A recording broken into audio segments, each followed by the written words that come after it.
It's just a sketch. Nobody's going to steal a sketch, my brother said, laughing, after he spilled his entire beer across my drafting table and soaked 3 weeks of hand-rendered elevation drawings I had spread out to dry. My name is David Calloway, and that was the moment I understood that my family had never once taken me seriously. I am a structural architect, not the kind who draws pretty facades for magazine covers, the kind who figures out how a building stays standing when the ground beneath it shifts. I had been working on the Meridian proposal for 11 months. Meridian was a mixed-use urban renewal project in Austin, a city block redevelopment that would bring affordable housing units, a community health clinic, and green infrastructure to a neighborhood that had been neglected for 30 years. The lead firm, Hartwell & Associates, had posted an open competition. First place received a $2.3 million contract and the chance to see the project built. I had entered alone on nights and weekends while working my day job. The hand-rendered drawings were supplementary visuals I was adding to my digital submission to make the package stand out. They were not the submission itself. My brother did not know that. My family never asked enough questions to know that. He grabbed a dish towel and dabbed at the corners like that was going to fix anything. Relax, man. You have it on your computer anyway. He was already reaching for another beer. My mother looked up from the couch and said I shouldn't leave important things on the table when people are visiting. My father nodded once, the way he always does when he wants to agree without committing to anything out loud. I looked at my brother. He was 31 years old. He had been working at my father's logistics company since he was 22, a job my father handed him, a salary my father set, a title my father printed on a business card. He had never competed for anything in his life. I said nothing. I rolled up what was salvageable, capped my pens, and walked to the spare room where I had been staying while my own apartment's bathroom was being renovated. I sat on the edge of the bed and looked at the wall. I had learned a long time ago that getting angry in that house accomplished nothing. My family interpreted anger as weakness. They saw it as confirmation that whatever they had done was significant enough to rattle me, and that pleased them in a way I had stopped trying to understand. So I did not get angry. I got methodical. The next morning I woke up at 5 and drove to my studio. My digital submission was already 94% complete. I spent 6 hours finishing the final structural load analysis, rendered the last 3 model views, and packaged everything into the submission portal. I uploaded it at 11:47 a.m., 13 days before the deadline. Then I opened a folder on my external drive that I had created 2 years earlier and never mentioned to anyone. I called it Archive 0. It contained timestamped exports of every major project I had ever worked on, saved at multiple stages of development, with embedded metadata showing creation dates, edit histories, and my digital signature on every file. I had started doing it after a situation in my second year at my old firm where a senior partner presented my load-bearing redesign of a pedestrian bridge as his own concept in a client meeting. I had no proof then. I made sure I would always have proof after that. I added the Meridian files to Archive 0 that morning. Every render, every calculation sheet, every iteration going back 11 months. 6 weeks later, Hartwell & Associates sent the notification email at 7 p.m. on a Tuesday. My phone buzzed while I was eating dinner alone in my apartment. Bathroom finally fixed. Back to my own space, my own silence. I opened the email and read it twice. First place. Meridian contract awarded to David Calloway Architecture. I sat with that for a few minutes. I did not call anyone. I put my dishes in the sink, made tea, and sat by the window watching traffic below. The city did not know what had just happened. That felt right. I sent one email to Hartwell & Associates confirming receipt and accepting the contract. Then I went to bed. I told no one in my family for 3 weeks. My brother found out through a mutual friend who had seen the Hartwell press release on LinkedIn. He called me on a Thursday evening. I almost did not answer. "Hey, so I heard about this Meridian thing," he said. His voice had a specific texture I recognized, the one he used when he wanted something. "That's a big deal. Why didn't you say anything?" I said I had been busy with onboarding. There was a pause. "Dad's been talking about expanding the company's footprint into commercial real estate. You know, taking on some development projects. He thinks having someone with your connections could be really useful. There it was. I told him I would think about it. I had no intention of thinking about it. What happened next, I did not anticipate, which is the thing about people who have always underestimated you. They do not announce their moves because they do not believe you are paying attention. 3 weeks after that phone call, my father held what he called a family dinner. I came because my mother asked me to, and because I was not yet ready to stop coming to things my mother asked me to. There were 8 people at the table. My father, my mother, my brother, my brother's wife, my uncle, my uncle's business partner, and 2 men I did not recognize who turned out to be commercial real estate investors. My father had been courting for months. My father stood at the end of the table after the main course and began talking about the company's expansion into development. He talked about the Meridian project, described its scope, the contract value, the community impact, the prestige of winning a competitive open submission against established firms. He used the word we. He used the phrase, our family's vision. He showed slides on a laptop, and when I looked closely at the slides, I saw renders I recognized. My renders. My structural diagrams. My site analysis maps. They had my compositions, but the file names and credits had been stripped, and in the lower right corner of each slide where my name had been was now the logo of my father's company. I did not stand up. I did not raise my voice. I picked up my phone under the table and opened my email and forwarded 2 things to my own personal account just to have the timestamp, the original submission confirmation from Hartwell & Associates with my name, and the award notification email. Then I set my phone face down on the table and listened to my father finish his presentation. The investors asked questions. My brother answered some of them with a fluency that told me this had been rehearsed. At one point, one of the investors asked who the lead architect was on Meridian. My brother said, "We have a strong in-house design team." I picked up my water glass and took a sip. After dinner, when the investors had left and it was just family, my father clapped me on the shoulder and said, "I hope you do not mind. I just used some visuals to paint the picture. Nothing official." I looked at him for a moment. I said, "Of course. No problem." And I smiled, which seemed to surprise him. I left at 9:30, drove home, and did not sleep much. The next morning, I called Hartwell & Associates and asked to speak with the project director, a woman named Sandra Price, who had been my primary contact through the submission process. I told her that I had become aware of a situation where my project materials were being presented by a third party to outside investors without my authorization, in a context that implied a connection between those investors and the Meridian project. I told her I wanted to flag it proactively in case anyone approached Hartwell with questions about that connection. Sandra was very still on the phone for a moment. Then she said, "I appreciate you telling me, David. Can you send me documentation?" I sent her the Archive 0 exports for Meridian, the timestamp submission files, and a screen recording I had made that morning from memory, reconstructing what I had seen on my father's slides to the best of my ability, with notes on which images corresponded to which files in my submission package. I also sent her the LinkedIn profiles of my father and brother and the name of the investors they had been dining with, which I had quietly looked up the night before. Sandra thanked me. She said she would loop in their legal team. I went to work. The following 2 weeks were quiet. I did not contact my family.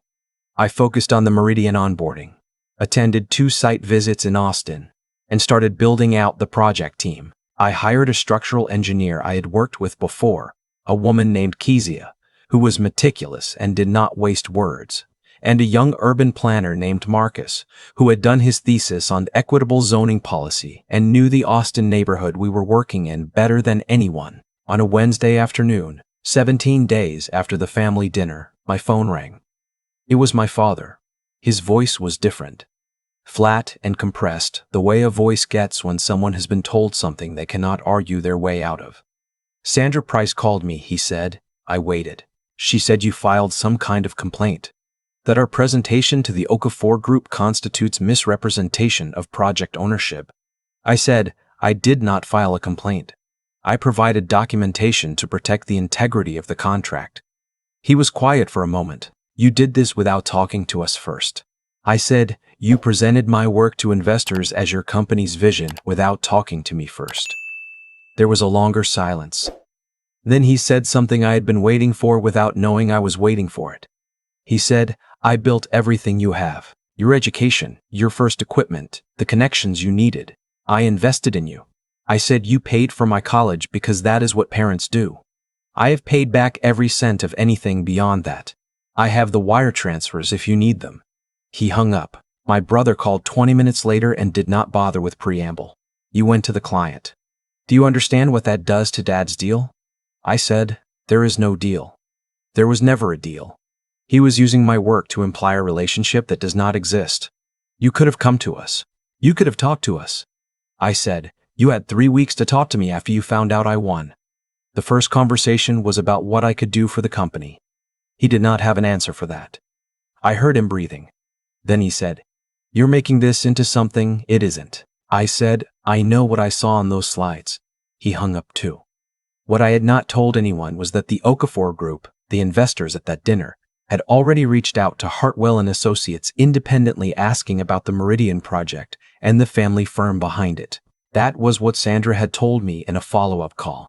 Hartwell's legal team had sent a cease and desist letter to my father's company within 48 hours of my documentation reaching them. The letter was narrow and specific. It stated that the Meridian design materials were the sole intellectual property of David Calloway Architecture, that no other entity held licensing or presentation rights, and that any further representation of those materials to third parties in a commercial context would be pursued as misappropriation. The Okafor Group withdrew from my father's expansion talks the following week. My uncle called to tell me this, not to be sympathetic, but because he thought I would want to know the damage I had caused. I thanked him for the information. My mother called on a Sunday.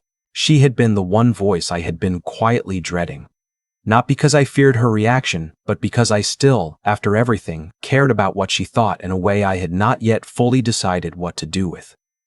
She said, "Your father hasn't slept well. Your brother's wife is upset because they were counting on that deal for a down payment on a house." I said, "I understand that's hard for them." She said, "You could have handled this quietly." I said, "Mom, he put my name in the trash and his logo where my name was." She was quiet for a moment. Then she said, "You know how your father is." I said, "Yes, I do." She said, "We're still family." I said, "I know. And I love you.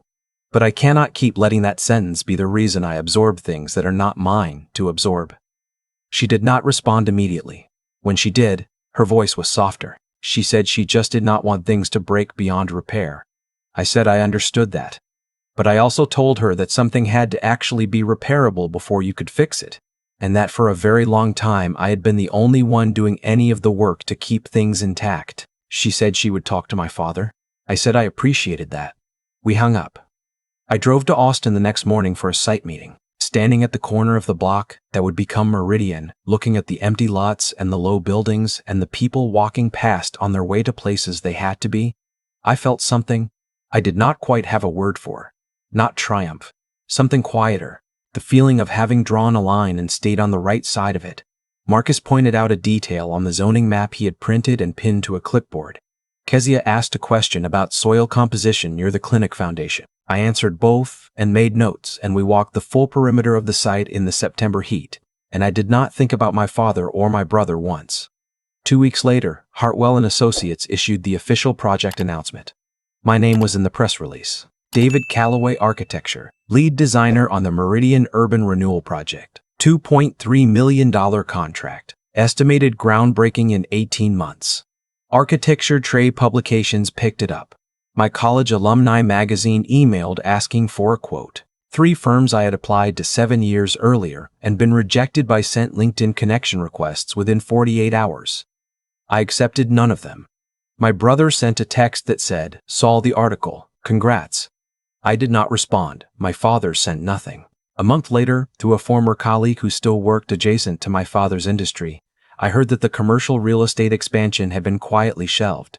The Okafor Group had moved on to another opportunity, and without that anchor investor, the project had no runway. My brother had reportedly told people the deal fell through because of market timing. I did not correct that version of events when it reached me. It did not matter. What mattered was the folder on my desk in the Austin site office.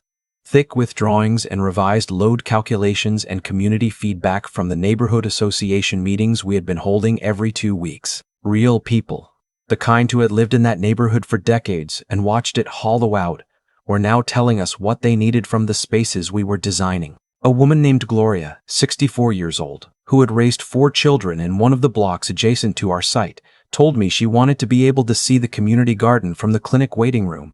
So we redesigned the clinic entrance orientation to make that happen. It cost us 2 additional weeks of drafting. It was the best 2 weeks of work I had ever done.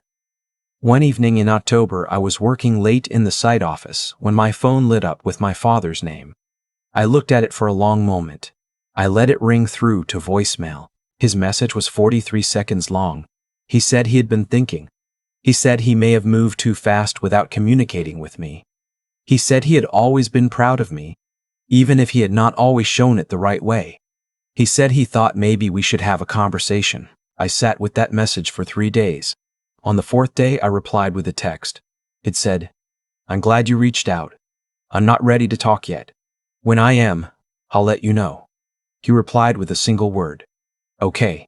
I put my phone in my jacket pocket and walked back to the drafting table where the Meridian drawings were spread out under the lamp, clean and precise, and entirely mine. My name is David Calloway. I spent years being the quiet one, the capable one, the one who could be borrowed from without consequence. I made it easy for them by never once making it hard. That version of me was not strong. He was just tired and hoping that eventually people would notice the effort and decide on their own to match it. They never did. The version of me standing in that site office with a signed contract and a team I trusted and a building that was going to exist in the real world because I had refused to disappear, that version did not need them to notice anything. He had already been seen by the people who mattered, and that was more than enough. There's a version of me that would have stayed quiet. That version had a lot of practice. He showed up to every family dinner, absorbed every dismissal, laughed off every small humiliation, and told himself that keeping the peace was the same thing as being strong. It was not. Keeping the peace, when the peace is built entirely on your willingness to shrink, is just a slower way of disappearing. What happened to me with the Meridian project was not an accident. It was the logical conclusion of years of a dynamic I had allowed to calcify. When you make yourself endlessly available, endlessly forgiving, endlessly useful without ever drawing a line, the people around you do not grow to respect you more. They grow to assume that you have no lines to draw. My brother did not present my work to outside investors because he was a uniquely corrupt person. He did it because nothing in our shared history had ever suggested to him that I would do anything other than absorb it. That is the part that stayed with me long after the legal letters were sent and the deal fell apart and the press release ran. Not what they did, but what I had taught them to expect from me. The decision I made to document everything from the beginning, to protect my own work quietly and without announcing it, was not strategy in the cold, calculated sense. It was self-respect made into a habit before I fully understood that is what it was. I started keeping Archive 0 after someone took credit for my work and I had nothing to show for it. That experience did not make me bitter. It made me precise. There is a difference between those two things, and the difference matters more than most people acknowledge. Bitterness spends its energy facing backward. Precision spends its energy building something that cannot be taken. What I learned about integrity is that it has to be structural, not decorative. It cannot just be something you reach for when things go wrong. It has to be woven into how you work every single day, in the timestamps on your files, in the clarity of your agreements, in the habit of knowing exactly what you made and when you made it. Integrity without that foundation is just a feeling. Integrity with it is evidence. And intelligence, real intelligence, is not about knowing more than the people around you. It is about understanding situations clearly enough to act on what is true rather than on what is comfortable. The comfortable thing would have been to let my father's presentation slide. The true thing was that what he did had consequences whether I acknowledged them or not, and that silence would have been its own kind of complicity. The hardest part was not the confrontation. It was sitting with the discomfort of being the one who disrupted the family's version of normal. For a long time I believed that my role was to hold things together. What I eventually understood is that some things should not be held together. Some arrangements only survive because one person is doing all the holding, and the moment that person stops, the arrangement reveals exactly what it always was. I am still in contact with my mother. I left the door open with my father, but I am no longer the person who needs that door to be open in order to feel like himself. That shift from needing their validation to simply being willing to receive it if it comes honestly is the whole distance between who I was and who I am now. David Calloway did not win because he got lucky. He won because he had spent years building something real, protecting it carefully, and refusing to let the noise of other people's smallness convince him that his work did not matter. That is available to anyone. It does not require perfect circumstances or the right family or a clean start. It only requires the decision, made quietly and kept daily, to take your own life seriously before you ask anyone else to.